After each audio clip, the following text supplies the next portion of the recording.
नमस्कार, Asian public TV में आपका स्वागत है। मैं हूं डॉक्टर शिशिर उपाध्याय। एशियन पब्लिक टीवी वार न्यूज में यमन की हूती विद्रोहियों समूह के सैन्य प्रवक्ता यामा सारी ने टेलीविजन पर भाषण में कहा है कि वे अपनी सीमा के भीतर किसी भी क्षेत्र में इजरायली बंदरगाहों की ओर जाने वाले जहाजों को निशाना बनाएंगे। सारी ने कहा है कि हम भूमध्य सागर में इजरायली बंदरगाहों की ओर जाने वाले किसी भी जहाज को निशाना बना सकते हैं, जहां तक हम पाएंगे। उन्होंने यह भी कहा कि निर्णय तुरंत लागू किया जाएगा और इस बयान की घोषणा के क्षण से ही लागू किया जाएगा। ईरान समर्थित हूती ने लाल सागर, बाब अल मंदा और अदन की खाड़ी के महत्वपूर्ण नौवहन चैनलों में जहाज पर बार बार ड्रोन और मिसाइल हमले किए हैं। उनका कहना है कि यह फिलिस्तीनियों के साथ एकजुटता दिखाने और गाजा पर इजराइल के हमलों के खिलाफ अभियान है। इससे शिपिंग कंपनियों को अपना माल दक्षिण अफ्रीका के आसपास लंबी और अधिक महंगी यात्राओं पर भेजने के लिए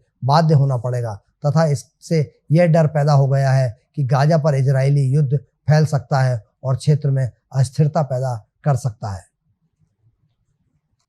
इजराइल और हमास के बीच जारी खूनी लड़ाई खत्म होने के बजाय और भीषण होती जा रही है। घरेलू और अंतर्राष्ट्रीय दबावों के बावजूद इजराइल हमास के खात्मे तक राहत की सांस लेने के मूड में नहीं है। अब मेडिकल टफ की इजरायली हमले का शिकार बनने लगे हैं। फिलिस्तीनी रेड सोसाइटी के सदस्य पश्चिमी रफा के ताल अल सुल्तान इलाके में 2 घायल लोगों को रेस्क्यू करने की कोशिश में जुटे थे। उसी वक्त हुई इजरायली बमबारी में उनकी मौत हो गई। मेडिकल स्टाफ के भी बमबारी में चपेट में आने से राहत एवं बचाव कार्य पर प्रभाव पड़ा है। दूसरी तरफ इजरायली सेना ने मिस्र की सीमा से लगते गाजा के इलाकों पर कब्जा करने का दावा किया है। इसी कॉरिडोर के नाम से जाना जाता है। इस कॉरिडोर को रणनीतिक रूप से काफी महत्व है।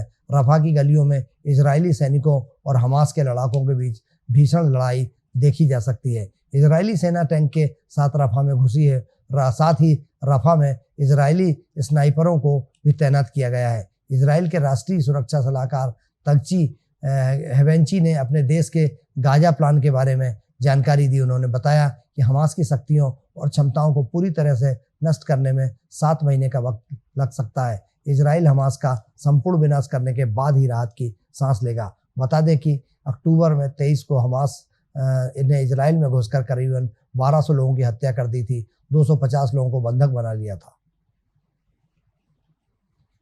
यूक्रेन भले ही रूस के खिलाफ 2 वर्षों से अधिक समय से हौसले के साथ रूस से जंग लड़ रहा है, लेकिन अब उसको मिल रहे यूरोपीय समर्थन में कमी आने लगी है। हंगरी भी यूक्रेन को समर्थन देने वाले नाटो अभियान से खुद को दूर ही रखना चाहता है। हंगरी के प्रधानमंत्री विक्टर ऑर्बैन ने कहा है कि यूक्रेन का समर्थन करने के उद्देश्य से उत्तरी अटलांटिक संधि संरक्षण नाटो में किसी भी अभियान में हंगरी बाहर रहना चाहेगा। उन्होंने यह भी कहा कि सैन्य गठबंधन और यूरोपीय संघ रूस के साथ किसी प्रत्यक्ष संघर्ष की तरफ बढ़ रहे हैं। ऑर्बन ने सरकारी रेडियो सेवा में कहा है कि आने वाले वर्षों में मॉस्को के व्यापक हमले के खिलाफ यूक्रेन को अधिक भरोसेमंद सैन्य सहायता उपलब्ध कराने पर बल देना उस योजना का हंगरी विरोध करता है जिस पर नाटो विचार कर रहा है। नाटो इस योजना पर मंथन इसलिए कर रहा है कि बेहतर सशस्त्र रूसी सैनिकों ने युद्ध के मैदान पर नियंत्रण स्थापित कर लिया है। ऑर्बन ने कहा कि हम इसे सहमति नहीं देते, न ही हम वित्तीय समर्थन या सशस्त्र समर्थन प्रदान करने में शामिल होना चाहते हैं। यहाँ तक कि नाटो के प्रारूप में रहकर भी हम ऐसा नहीं करेंगे। ऑर्बन ने कहा कि हंगरी ने कीव के समर्थन में नाटो द्वारा चलाए गए किसी संभावित अभियान में शामिल नहीं होने का रुख अख्तियार किया है। हंगरी के पीएम ने कहा, हमें सैन्य गठबंधन के भीतर अपनी स्थिति को और भी परिभाषित करना होगा और हमारे वकील और अधिकारी इस पर काम कर रहे हैं। हंगरी के अपने क्षेत्र के बाहर नाटो की कार्रवाई में भाग न लेते हुए नाटो सदस्य के रूप में कैसे मौजूद रह सकता है, यह प्रश्न चिन्ह लग गया है। आने वाले समय में क्या होगा, रूस और यूक्रेन का युद्ध या हूती और इजराइल, हमास और इजराइल, इन पर क्या होगा, हूती के हमले किस तरह से बढ़ेंगे, इस पर खबरें लगातार आपको हम देते रहेंगे। वार न्यूज़ में इतना ही। आप बने रहिए हमारे साथ। एशियन पब्लिक टीवी देखते रहिए। मुझे दीजिए इजाज़त। नमस्कार।